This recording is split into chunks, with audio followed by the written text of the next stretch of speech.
And there's the, yeah. Okay.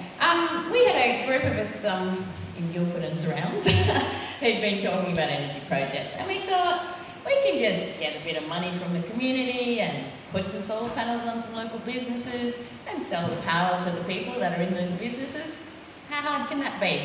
Well, then we started asking questions. We went and spoke to some solar people and we sort of read things and what have you, and we found out that, well, yes, you can raise money from the public, but it's quite complex and it's a bit of a challenge. And yes, you can put solar panels on roofs, but if you don't own the roof, it's quite complex and there's a few challenges. And you can sell energy to people, but once again, it's quite complex and there are a few challenges. So we kind of started feeling a little bit despondent and thought, oh, maybe this is a bit hard. And along came this community energy conference, so off three of us traipsed over to Canberra. And well, as Barb says, with the political climate the way it is, we thought, oh, we might be a bit of doom and gloom here as well, but no, it was really, really inspiring. It was encouraging, it was positive, and very, very informative. So we learned a lot from having been to the conference. We met lots of people, we heard lots of stories, we spoke to lots of people, and it was just a really fantastic experience. So just a few things there. We're talking about communities coming together to pursue sustainability opportunities. What is more compelling than community energy projects? And you've heard about a little of that from Jared. There are lots of different reasons people might take on such projects: increasing local energy security, regional development opportunities, reducing carbon emissions, helping with climate change, all sorts of things like that. And I suppose some of the sort of catch cry from the conference was this: decarbonise, decentralise, democratise and demonstrate what you're doing. We've heard a fair bit already about Hepburn Wind. It's sort of the flagship project in some ways, I suppose, in Australia. They very much had a vision for the whole community, that the whole community would benefit from the project. They had extensive community engagement, and it resulted in upskilling a lot of people and creating new jobs. It was interesting here that there was actually a Danish connection. One of the key people was actually from Denmark and was very familiar and had lived their life in those sorts of community energy projects over there. As Jared said, it's a co-op with 2,000 members. They've got a board of directors. They raised, research I found, $10 million from those 2,000 members. They also had some loan and grant money. However, it took them a while. The initial public meeting in 2004, and it was 2011 before they actually first generated their electricity. And just at the bottom there, if you've got a panel or two on your roof at home, you might have a couple of kilowatts. Just think about this: those turbines can produce 1 kilowatt hour, as much as 1 kilowatt of panels on your roof in a second if the wind's blowing. Okay, another completely different. So that was the co-op model where you involve the whole community and sort of gather up little pieces of money from lots of people and get them all involved. This is a very different model. It's run as a trust structure. This actually allows money from super funds, people's self-managed super funds to be used. It has a trustee company that runs the trust structure. There's a maximum of 20 investors for each of these types of projects. That's only how many you can have in a trust. Their first project was this Royal Hotel in Boggabri. If you look up Boggabri, I can't work out what on earth goes on in Boggabri. It's a very tiny little place out in western New South Wales, but that was their proof of concept project. They've since gone on to some other projects, but they're relatively small in size compared to the wind turbines and things. You're talking 15 kilowatts, 60 kilowatts. You're not talking up in those megawatt ranges. And they organise it in a way that they have to take a mortgage over the actual panels on the roof. So there's interesting sort of arrangements between the trust and the owners of the roof and the investors who are actually making some money out of that. Another very different scenario here. This is Garabin in Victoria, where the council actually borrowed money to to buy some panels to put on pensioners' rooms. So they went out to the community. They actually mailed 8,000 of their local pensioners. They ended up with 600 inquiries. They went off and did some home visits and went through how the setup would work with these people. And they ended up with a 60% uptake from the pensioners. Some of the houses weren't suitable, perhaps some of the pensions weren't keen on the idea. They offered 1.5 to 2 kilowatt systems to those pensioner households. And the way the council was paid back the money was that those pensioners obviously didn't have so much of a power bill, but it was actually tied to their council rates. So they used the SHAR, or the council rate system, to get those solar panels paid back over a 10-year period.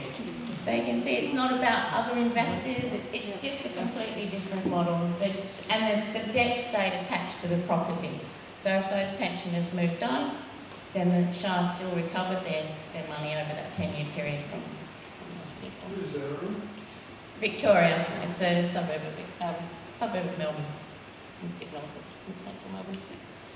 Okay, another completely different model. This is Carina, and they fund their project by donations. It's not quite crowdfunding, but similar to the idea of crowdfunding. They don't have any paid staff, they're all volunteers. They have two different types of projects. They have the big wins and the quick win projects. The quick win projects are actually interest-free loans of up to $20,000 given to basically community groups. So a couple there, they've done a project in New South Wales, they've done another one in South Australia. Those, as you can see, the South Australian one's just come online very recently. Any money that is continuously being donated by people to Carina. The next project that they're looking at is a similar sort of community organisation in Bega in New South Wales. Maybe we can get WA to be project number 4. And presumably the people funding this would often see that it's a project in their local community and choose to make some donations. So you can make donations small, large. They have a system of saying you can donate a certain amount per week or per month as well. So a few options there. Oh, and then they've got their big project. So in parallel, there's a big project going along that's asking for donations as well. But the little ones are quite encouraging because they're getting up and running. Interest-free loans, and they're paid off as agreed by the organisation with Carina. And once that money's paid back, then that money's still in the kitty then to be reused for future projects. This one's really exciting. It's very, very new. There's a group, we actually met some of the people from this Clean Earth group. They work out of Newcastle and the Hunter Valley. They've actually put together a collaborative project, if you like, between all those different community groups. Community group, energy retailer, wind farm developer, manufacturers, and they actually are going to, if this comes off, they will be providing cheap energy for all the Hunter area surf clubs. So I guess there's a surfing connection in there somewhere.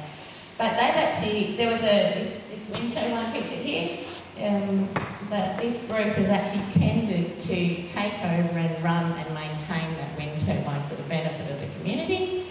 And it's likely to have a sad demise otherwise, because there's actually the local coal export infrastructure. The port around that area has expansion plans, and the wind turbines supposedly going because it's in the way of the coal exports expansion. So wouldn't it be wonderful if this group could actually take over the ownership and running of that wind turbine?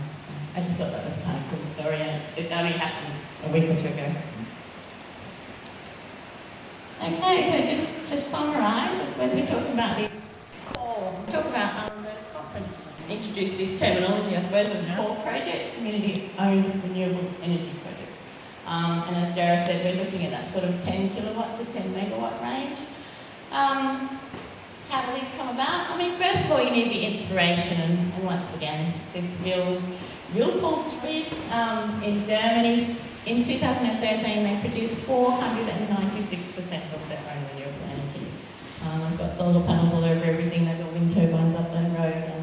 It's just really inspiring. But they started with a visioning project in their community. Really strong community engagement from 1997. Next, you need some motivation. So plenty of that around. You know, we want to do our bit for climate change, self-sufficiency, local employment, regional development, energy security, so all sorts of different motivations. Financing, as we've just seen, there's all sorts of different financing arrangements. Donations, crowdfunding. We saw quite a few presentations as well about crowdfunding over East, and they said people get crowdfunding a little bit wrong often. It's not about you putting up your project and saying, come on crowd. It's actually they provide the tools, you bring the crowd, which I thought was a really nice way of looking at it. Crowdfunding, so debt, you might be able to get some loan from a bank or somebody else, or shareholder equity, which is basically providing shares for people. And then at the end of all that, you've got to work out what sort of a business structure. Are you going to run a company or a cooperative or a trust or combinations of all of those things? So I suppose we had our naive little idea originally as Guildford Energy. We thought, yeah, we just get some money, we just whack these panels on, we just sell electricity to people. Not quite so easy, but there are lots and lots of different models, and we just kind of need to find our way through that.